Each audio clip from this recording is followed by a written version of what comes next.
they've stopped existing, so they're not there. So Caxton's going about his life. He's in school. His little sister, unfortunately, was raped when she went to. They've stopped existing, so they're not there. So Caxton's going about his life. He's in school.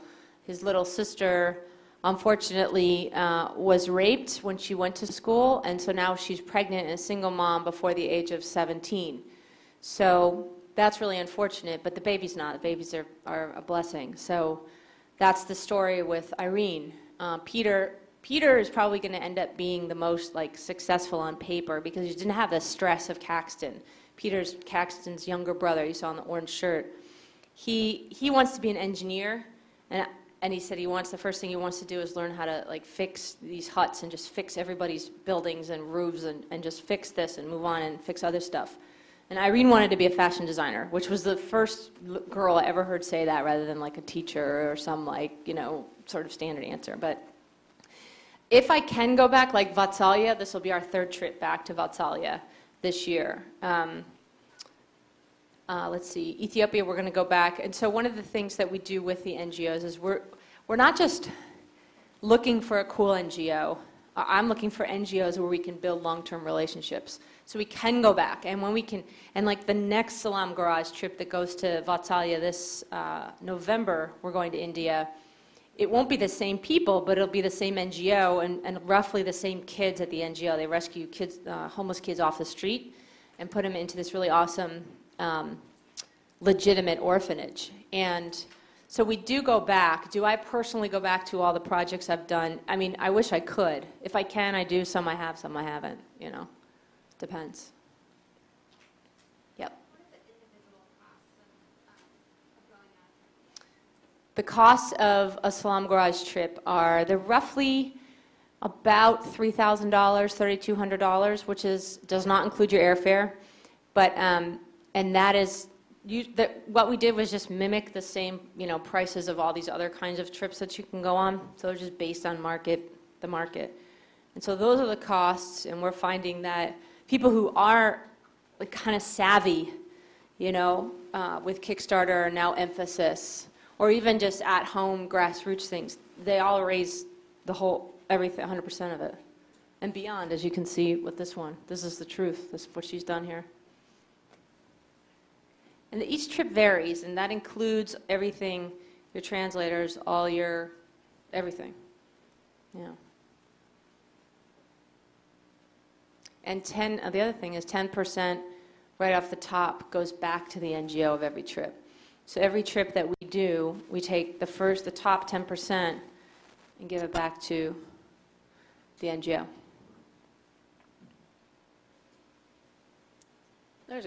Somebody's got to have more questions. I can feel it. Come on.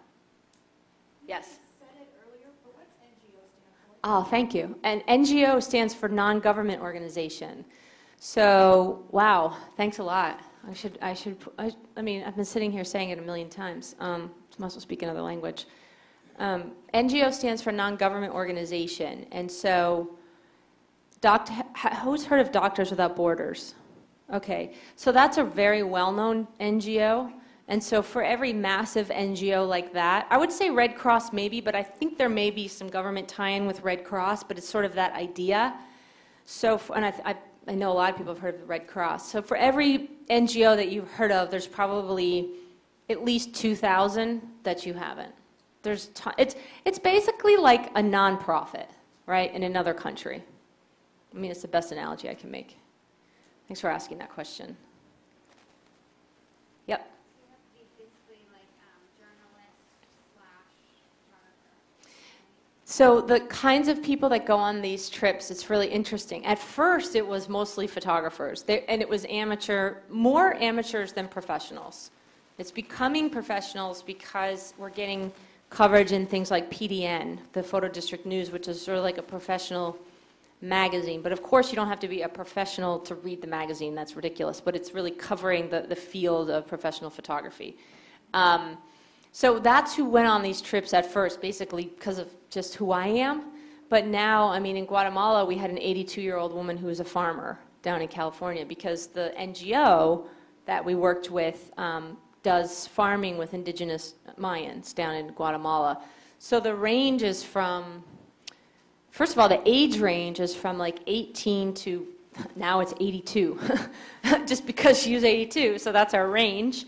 But, you know, we had a Bellevue housewife come on a trip, and she won't call herself a professional photographer, I think. But she's like she will call herself a soccer mom, and she's found that she's created a sort of niche for herself, taking pictures of other kids on the soccer team. So she's a small business doing that. You know, and so what she did, which was really interesting, is she went on the trip and took pictures and did projects and went back and wants to present them to her kids in school. I think her kids are like 10-ish. So she's going to give a presentation in conjunction with the Bellevue school system and, you know, show the story of and so she focused a lot on the kids and showed like what the kids' lives are like in Guatemala. That was actually really interesting. Yes? This year, how many trips a year? This year we only did 2 because I did some restructuring. So what I did was bring on a team of people to deal with all the travel logistics so that I don't have to do that anymore, because that was just overload for me. So we did some restructuring this year, and then with that, and I brought on new leaders, and I had to deal with a lot of like paperwork. So only 2 this year, and next year, actually I just read an email. We're going to go to Palestine, Ecuador, Thailand, and maybe Argentina, and maybe 2 more. But those are the ones like pretty much in the bag. They're not on the website yet, but just sneak preview info. It's building. I mean, it's building fast. It's building fast. But thoughtfully. I say that, but then it takes about 6 months to build a Salam Garage trip. Like that's how, remember I said that when I was going to Kenya, I said yes and no. I said, yes, I'll do it, but you need to do a lot of pre-production in advance. I based Salam Garage trips on how I approached that trip, which was like, find the people who want to tell their stories. We don't just, obviously you've heard me like, I'm kind of beating a dead horse, but we don't do drive-by shootings on these things. Yes? How many people go on a trip? We keep the numbers low, so it ranges from 6 to max maybe 12. And then if it gets up to 12, we're having a couple leaders at once. But people always break down into small. Never do people all move in like a big group, ever. Like, never. I'm pretty strict about that. I mean, you gotta think of it. You gotta think like you walk up to Caxton's Village with cameras flying around, like as you walk. I mean, you just picture this like pathetic, like cameras going around your neck, like swinging, and you have all this gear that like could support their school fees for like 5 years. You know, I mean, that's the truth. So like to have like a ton of us is ridiculous. I mean, you might as well like have a UFO on the top of your head because it's ridiculous. So we really, really tread lightly when we're at these NGOs, and we really immediately break people down into small groups and just get away. Like go off and do your thing. I saw a couple hands flying. Yes? You choose your project before you leave the trip? That's an awesome question. Yes. We post, and things change, not drastically. David was a drastic change. Like he showed up and his project was not there. That's never happened before, and I'll bet you it'll happen again, you know? But we, on purpose, post the projects that you can choose from, and we try and like make it a variety because people like different kinds of things, you know? But we post the projects on there so that you can, number one, start thinking about it. Because some of the things, I don't know about you guys, but before I go on any kind of trip, I start to research. I want to know where's the country, like, I don't know, Seattleite, what's the rainfall, you know? You know, am I going from one rainy place to another? But also so that you can do something like Kickstarter. You can actually say, this is the project we're doing, or I'm doing. Here's a little blurb about the project. These are my intentions. Here's a link back to the website. Here's a link to the NGO. This is real. This is happening. And that, I'm telling you, that will just, you'll be finished. You completely raise your funds that way because people can see exactly what you're doing and that it's the truth. And so back to your question, like how many, I think you were the design teacher in the back. You were saying, like, how do you know there isn't weird stuff going on? I think this helps. You know, when you say, like, here's exactly my story. Here's a link to Salam Garage. Here's the organization. You can actually contact them. Here's the NGO. You can contact them if you wish. So it just makes everything more legitimate and honest. So, yeah, I mean, those projects are posted far in advance. You can choose them. I know there's more. Yes? Where do you usually stay? Is that you stay like in one place off Bellevue, or is it We stay, it depends on the location. I think in Ecuador they're going to be homestays because they have to be. We're going to go deep into the jungle and deal with a community that's dealt with shell oil in the middle of nowhere, Ecuador. So sometimes there's homestays. I'm kind of like a 3-star person. We don't stay at 5-star places at all. We stay at just like, I don't know if you guys know what a pension is, or like a family-run restaurant or hotel. Those kinds of places that the company that people know of. It's never a shot in the dark because the team that I brought on already has those resources set in advance. So I answer, it's a variety. It's a variety. It's an adventure. All right. Yes. If going on these trips, have you found a skill or a talent that you wish you had? Like, is there something that, like, you obviously have a gift for photography. Is there, like, a gift that you wish that you also had that you're, like, envious of? Mostly being 10 people at once. I wish that I could be, you know, shooting video and still photos and writing. Thanks for coming. And all this stuff all at once, which is impossible and may never happen, probably not. But I've learned to kind of be really happy with what is. You know, so if all of a sudden my camera breaks, and it does, and I'm shooting, then all I can do is write, and that's sort of what I believe is supposed to happen. But I do wish when we're on the trips that we had just a huge variety of people and of doing various different tools. But, you know, whoever shows up is whoever's supposed to show up, so, yeah. The trips are currently they're from 10 to 14 days, depending. And that includes, like, if you have to fly all the way to India, that's within those 12 or 14 days. So we try and be strategic and, you know, use, let's say, Thanksgiving holiday, or use, you know, where people, if they have jobs and they're maybe national holidays, or we try to use that. And like Peru, we do it on purpose because we know that students, you know, have the summer off, and so we sort of think that's more available for university students or college or high school students or whatever, or teachers. So that's that.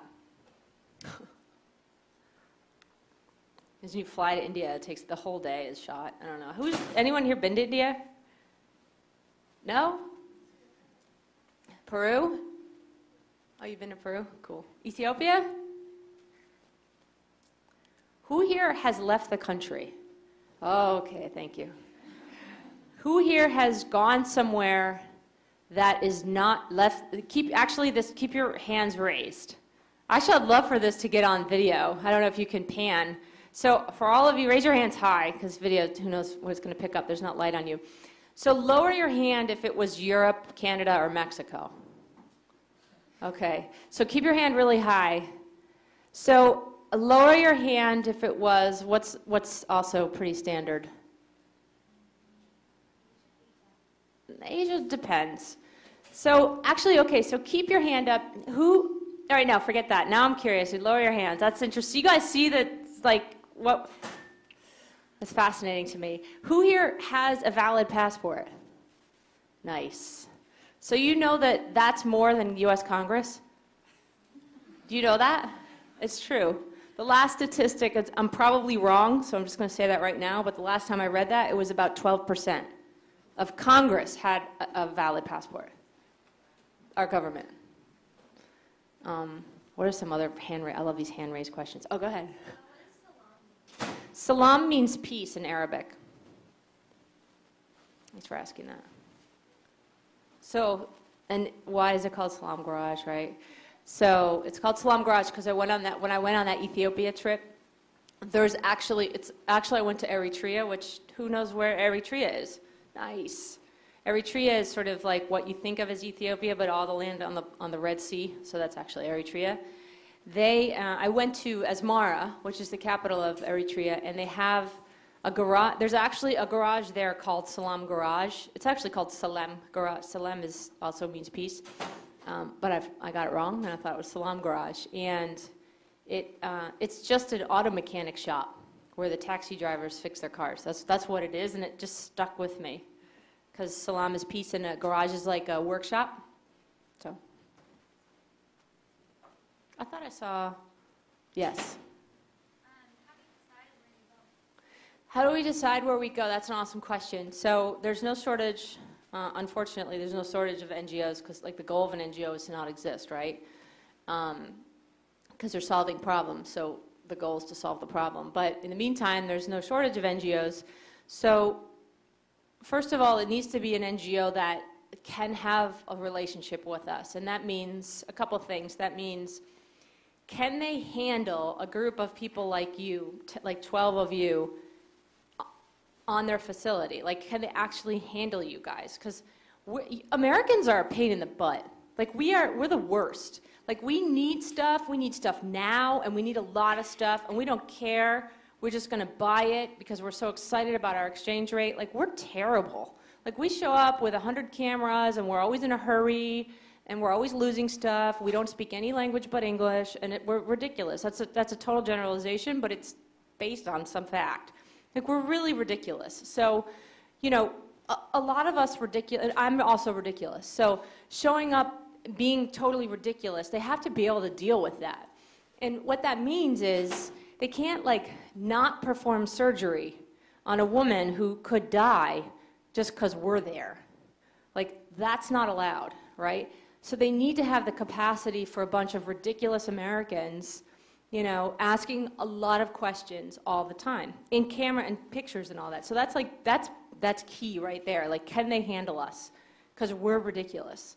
And so second is, would their people want us to be there?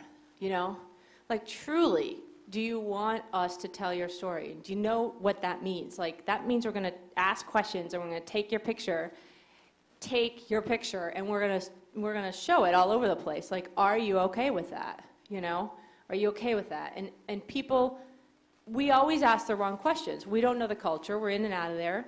We ask inappropriate questions. We just do. I do. We all do. Like AIDS. I didn't know AIDS. You couldn't say AIDS. I mean, when I was teaching in Kenya, I would say you guys all the time, just because it's a colloquialism. We just say you guys. And some of the girls came up to me after and they said, why don't you ever speak to the girls? You only address the boys. And so for like not 2 out of 9 weeks of teaching there, the girls just thought I was ignoring them. So we're ridiculous, and we don't even know how ridiculous we are. So are they okay with that? And then they need to have kind of a web presence. It doesn't have to be a great website at all, but just some place that we can go to see that they're legitimate. And if you're doing something like Kickstarter, some place that other people can go to, a phone number, contact information, internet access, because that's how we can communicate, those kinds of things. And we really are looking to build relationships. Like, nothing makes me happier than to go back to Vatsalia and see those folks again and just see how they're growing. It's so cool. And we're going to see the school that, you know, they're building too. What else? Yeah. Do you have like any sort of collective exhibition for all the travelers that come to the concept, or just each person sort of take home their own thing? Are there collective exhibitions? Well, we have the book. So Blurb makes a book out of every trip. So that's sort of like, kind of like a collective exhibition in a way, right? People, they sort of just create their own exhibitions. We just had an exhibition in Fremont. The Indian folks, they put together exhibitions. So they're kind of on their own, and they're self-organized, but they always do it. You know, it's not like a mandatory thing, but they can't help it not to do it because truly their lives have changed. You go on one of these, and it sounds really cliche, but it's true. If you go on one of these trips, you will never be the same person. You won't. You will absolutely, you'll meet somebody like Caxton, and I'll tell you something else. We think we're going there to do some good. Caxton probably had more of an impact on my life than I'll ever have on his life. I am forever grateful for meeting him and feeling so lucky to meet this guy, to share his life. We don't do as much as we think we do, and other people do more. And you can only experience that if you try it out. It's just, you'll never be the same. You guys have any other questions? That was kind of an intense ending. All right.